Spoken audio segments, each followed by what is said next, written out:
Hello friends and welcome दोस्तों। विशेष ज्ञान के वीडियो सेशन में आपका स्वागत है। दोस्तों मैं फिर उपस्थित हूँ नए वीडियो में नए कंसेप्ट के साथ, जो कि लिसनिंग स्किल टॉपिक से रिलेटेड है। और ये जो वीडियो है कोर्स के फॉर्म में है, जो सीरीज में वीडियोज हैं उसका पार्ट 2 वीडियो है। और इसमें मैं टॉपिक में डिस्कस करने जा रहा हूँ, यानी कि डिस्कस जो करूँगा मैं टॉपिक पार्ट 2 का लिसनिंग स्किल का, वो है लिसनिंग वर्सेस हियरिंग, यानी कि लिसनिंग में और हियरिंग में क्या डिफरेंस है। दोस्तों इसमें काफ़ी लोगों को कन्फ्यूजन है, मिसकंसेप्शन है अबाउट लिसनिंग एंड हियरिंग। तो इस वीडियो में हम यही टॉपिक डिस्कस करने जा रहे हैं। दोस्तों वीडियो स्टार्ट करने से पहले मैं एक चीज़ फिर से रिमाइंड करना या रिवाइज करना देना चाहता हूं कि ये जो हमारा जो कोर्स है लिसनिंग स्किल्स पे रिलेटेड है, और इसमें जो वीडियो होंगे एक एक छोटे छोटे कंसेप्ट से लेकर बड़े कंसेप्ट तक, यानी कि बेसिक लेवल से एडवांस लेवल के कंसेप्ट को क्लियर किया जाएगा और ये एक दूसरे से लिंक्ड हो गए। दोस्तों अगर आप प्रीवियस वीडियो नहीं देखे हैं तो प्रीवियस वीडियो को देख लीजिए, ताकि अपकमिंग जो वीडियो हैं उनके जो कंसेप्ट अच्छे से आप समझ सकें और उसको एक दूसरे से लिंक कर सके। तो दोस्तों आइए स्टार्ट करते हैं part 2 of listening skill course का। और ये है जो लिसनिंग वर्सेज हियरिंग से रिलेटेड है, और इसमें हम डिस्कस करेंगे कि लिसनिंग क्या है, हियरिंग क्या है, लिसनिंग वर्सेज हियरिंग यानी कि लिसनिंग और हियरिंग में क्या संबंध है और ये कुछ दूसरे से कैसे अलग हैं, उसको हम डिस्कस करेंगे।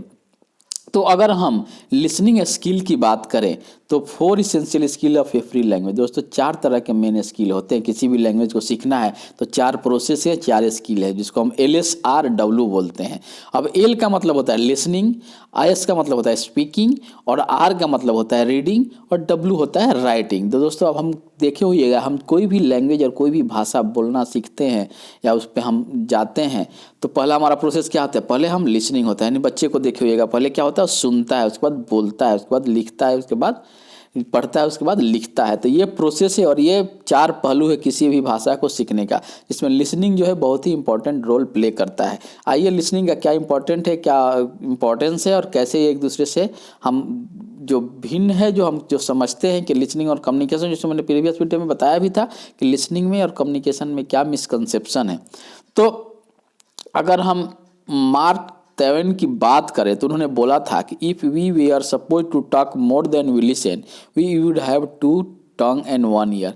दोस्तों मैंने प्रीवियस में बताया था कि जब हम टाइम स्पेंड करते हैं कम्युनिकेशन में, वो हमारे टाइम का कितना होता है, 70% होता है, और 30% टाइम हम कम्युनिकेट नहीं करते हैं। जो 70% टाइम हम कम्युनिकेट करते हैं उसको अगर हम देखा जाए तो उसमें 45% टाइम जो होता है क्या, लिसनिंग का होता है, 30% स्पीकिंग का होता है, और जो होता है आपका 16% रीडिंग का होता है, 9% राइटिंग का होता है। और दूसरा बात यही है कि हम देखिए कि जो हम आदमी जो अगर सुनना से बोलना ज़्यादा इंपॉर्टेंट रहता तो हमारे 2 मुंह होते 2 कान नहीं होते। ये क्या बोला है, मार्क ट्वेन ने बोला है कि if we we are suppose to talk more than we listen we would have 2 tongue and 1 ear. हमारे पास 2 जीभ 2 मुंह होते और 1 कान होते, लेकिन ऐसा नहीं है। तो आप दोस्तों समझ सकते हैं कि लिसनिंग जो है कितना इंपॉर्टेंट होता है कम्युनिकेशन में। उसके बाद अगर हम लिसनिंग की बात करें तो लिसनिंग स्किल जो basic skill and it starts when we born. जब जन्म से क्या होता है, लिसनिंग हम शुरू कर देते हैं। मैंने बताया भी था कि किसी भी बच्चे को देख लीजिए, पहला काम क्या करता है, सुनता है, उसके बाद वो रिएक्ट करता है। Listening is a process of hearing with attention and concentration. It include understanding of speaker sound and words by the receiver. जो रिसीवर जो है वो साउंड पे केवल ध्यान नहीं देता, क्या आप बात बोल रहे हैं, क्या शब्द बोल रहे हैं, क्या उसका नॉन वर्बल कम्युनिकेशन है, सब चीज़ों को मिलाकर वो रिसीव करता है, जिसको हम लिसनिंग बोलते हैं। Good listening helps to solve many problems in personal as well as professional life. जो अच्छा जो श्रोता है, जो अच्छे चीज़ से अच्छे लोग सुन तरीके से इफेक्टिव लिसनिंग करते हैं, उनका जो प्रोफेशनल और पर्सनल लाइफ होता है काफ़ी अच्छा होता है। उसके बाद हम लिसनिंग की बात करें तो लिसनिंग क्या है, लिसनिंग ऐसा नहीं है कि केवल हम आवाज़ को सुन लिए तो हमारा लिसनिंग होगा। इसमें क्या होता है, रिसेप्शन होता है, सिलेक्शन होता है, ऑर्गेनाइजेशन होता है, एसिमिलेशन होता है, इंटरप्रिटेशन होता है, इवैल्यूएशन होता है। उसके बाद क्या होता है, आदमी रिस्पॉन्स देता है। तो apart from just hearing it involves reception, selection, organisation, assimilation, interpretation, evaluation, और उसके बाद क्या होता है, रिस्पॉन्स होता है। तो लिसनिंग क्या है, ये सब प्रोसेस और ये सब जो काम होती हैं लिसनिंग में होती हैं। उसके बाद अगर हम बात करें लिसनिंग वर्सेज हियरिंग का, कि लिसनिंग और हियरिंग में क्या डिफरेंस है, तो आइए हम देखते हैं कि listening is different from hearing.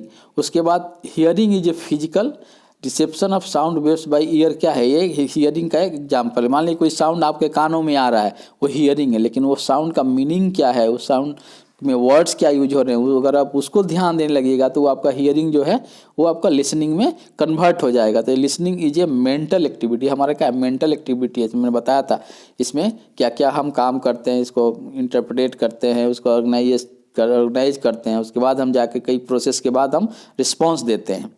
तो अगर फिर से हम करें लिसनिंग और हियरिंग की बात करें तो लिसनिंग जो है when you pay attention and try to listen to sound, जब साउंड पर हम अटेंशन लेते हैं और उसको अंडरस्टैंडिंग के लिए सुनने लगते हैं तो क्या होता है, उसको लिसनिंग बोलते हैं। और एक sound comes into your ear without you make an effort, cover आप कानों में से ही कोई साउंड आ रहा है, कोई साउंड बज रहा है तो क्या हो जाता है, वो हियरिंग होता है। उसी तरह से एक्टिव मेंटल प्रोसेस होता है लिसनिंग, और जो आपका हियरिंग होता है पैसिव बैडली प्रोसेस होता है। उसके बाद है बॉडली प्रोसेस होता है। उसके बाद listening occurs at a conscious level, लेकिन हियरिंग क्या, हियरिंग अकर्स एट सब conscious level. Listening start after hearing, जब हम हियरिंग को समझने लगेंगे, उसके वर्ड्स के मीनिंग को, नॉन वर्बल मीनिंग को समझने लगेंगे, एक दूसरे से कोरिलेट करेंगे, तब उसके बाद रिस्पॉन्स देंगे तो क्या होता है, लिसनिंग होता है। लेकिन hearing begins before we listen, listen से पहले क्या होता है, हियरिंग होता है। तो आपको समझ में आ गया होगा दोस्तों कि जो हियरिंग के बाद का प्रोसेस है वो लिसनिंग है, और लिसनिंग के पहले का प्रोसेस है वो क्या है, हियरिंग है। उसके बाद focus is on particular sound of interest to understand its meaning, हमको क्या पर्टिकुलर साउंड पर लिसनिंग जब हम करते हैं तो ध्यान देना पड़ता है, समझना पड़ता है कि ये इसका मतलब क्या है। लेकिन we are not entirely aware of sound we hear is respective of our like और डिसलाइक, हम पसंद करें नहीं पकड़ करें, हमारे कानों में साउंड आ रहा है, हम बॉदर नहीं करें क्या मतलब है, आ रहा है तो आ रहा है, उसको क्या बोलते हैं, हम हियरिंग बोलते हैं। उसी तरह से paying no attention to listening makes it hearing process, और paying attention to hearing makes it a listening process. उसके बाद it is done voluntarily by a person, ये इस मतलब कि इंटेंशन के साथ इसको सुनना पड़ता है, उसको मीनिंग को समझना पड़ता है लिसनिंग में। लेकिन जो हियरिंग होता है, hearing done unvoluntary by every individual, आप चाहे नहीं चाहे आपके कानों में साउंड आ रही है, उसको क्या बोलते हैं, हियरिंग बोलते हैं। उसी तरह से listening it is a secondary या टेम्पोररी प्रोसेस होता है, और हियरिंग जो होता है क्या, it is a primary and continuous process होता है।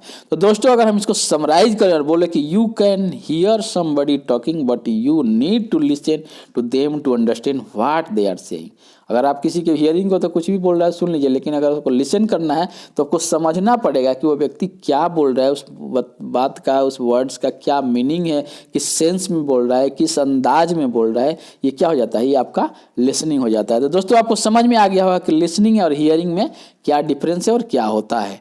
उसके बाद अगर हम लिसन को फिर से आपको अगर हम डिस्कस करें और फिर से हम लिसन को एक बार डिस्क्राइब करें कि लिसन का एक्चुअली मतलब होता क्या है, तो लिसन को हमने ये अलग अलग जो लेटर है उसका मीनिंग है, जिसको हमने कैटेगराइज किया है कि एल क्या है, आई क्या है, एस क्या है, टी क्या है, ई क्या है, एन क्या है। तो दोस्तों जो एल का मतलब होता है, एल मतलब लुक इंटरेस्टेड, गेट इंटरेस्टेड, अगर किसी चीज़ का आप इंटरेस्टेड होकर इंटेंशनली नहीं सुनिएगा तो लिसन नहीं होगा। उसी तरह से आई है इन्वॉल्व बाई रिस्पॉन्डिंग, आपको इन्वॉल्व बाई रिस्पॉन्डिंग होना है। उसके बाद स्टे, एस के साथ होता है stay focused on message, message पर आप फोकस नहीं कीजिएगा तब तक आप उसको समझ नहीं पाइएगा। उसी तरह से टी होता है टेस्ट अंडरस्टैंडिंग, ई होता है इवेल्युएट द इंफॉर्मेशन, मैसेज जो भी उसको इवेल्युएट करेंगे, इंटरप्रेट करेंगे। उसके बाद एन जो होता है न्यूट्रलाइज योर फीलिंग्स। अब इन सारी चीज़ों को मिलाकर आप जो कंक्लूड कीजिएगा, जो रिस्पॉन्स दीजिएगा, जो एक नॉलेज दीजिएगा, जो फीडबैक दीजिएगा, तभी आपको समझ में आ जाएगा कि हाँ आप एक गुड लिसनर हैं। तो दोस्तों आप समझ गए होंगे कि लिसनिंग स्किल में जो लिसनिंग और हियरिंग में क्या डिफरेंस है और लिसन का मतलब क्या होता है। तो दोस्तों मैं फिर से एक बार समराइज कर देना चाहता हूँ इस वीडियो में, जो इस वीडियो में मैंने टॉपिक कवर किया वो लिसनिंग के बारे में बताया, उसके बाद मैंने हियरिंग के बारे में बताया कि हियरिंग क्या होता है और लिसनिंग हियरिंग में क्या डिफरेंस है, इसको मैंने डिस्कस किया। और ये जो वीडियो है मेरा, जो लिसनिंग स्किल जो है सॉफ्ट स्किल के बारे में एक सीरीज में वीडियो है, मैंने पहले ही बोला है कि इस जो वीडियो का जो कंसेप्ट है एक दूसरे से लिंक्ड है। अगर प्रीवियस वीडियो को आप नहीं देखे हैं तो कृपया उनको देख लीजिए, तभी आप अच्छे से सारे कंसेप्ट को समझ पाइएगा। और हाँ दोस्तों, इसका मतलब ये है कि अगर आप अपने कम्युनिकेशन स्किल को, अपने लिसनिंग स्किल को इम्प्रूव करना चाहते हैं तो प्रैक्टिकली इसको अपने लाइफ में अप्लाई और इस पर प्रैक्टिस कीजिए, तभी जाकर आप अपने कम्युनिकेशन स्किल को इम्प्रूव कर पाइएगा। और आपको कोई डाउट है, आपको कोई सजेशन है तो फील फ्री हो कि आप उसमें कमेंट के माध्यम से मुझे दे सकते हैं, जाकि मैं उस पर काम कर सकता हूं। तो मैं आशा करता हूं कि ये जो कोर्स है आपके सफलता में, आपके सक्सेस में कहीं ना कहीं आपको किसी न किसी फॉर्म में हेल्प करेगा दोस्तों। तो इस पर आपको अप्लाई कीजिए अपने लाइफ में और इसको एक्शन लीजिए और इस पर प्रैक्टिस कीजिए। हम मिलते हैं आपसे फिर नए वीडियो में जो लिसनिंग स्किल से होगा, नए कंसेप्ट के साथ होगा। तब तक आप अपने लाइफ को एंजॉय कीजिए और अपने लक्ष्य के प्रति अग्रसर होकर काम कीजिए ताकि आप अपने लक्ष्य को प्राप्त कर सके दोस्तों। थैंक यू दोस्तों, और मैं आशा करता हूँ कि आपका जो भविष्य, जो आने वाले समय होगा, आपके लिए बहुत ही लाभकारी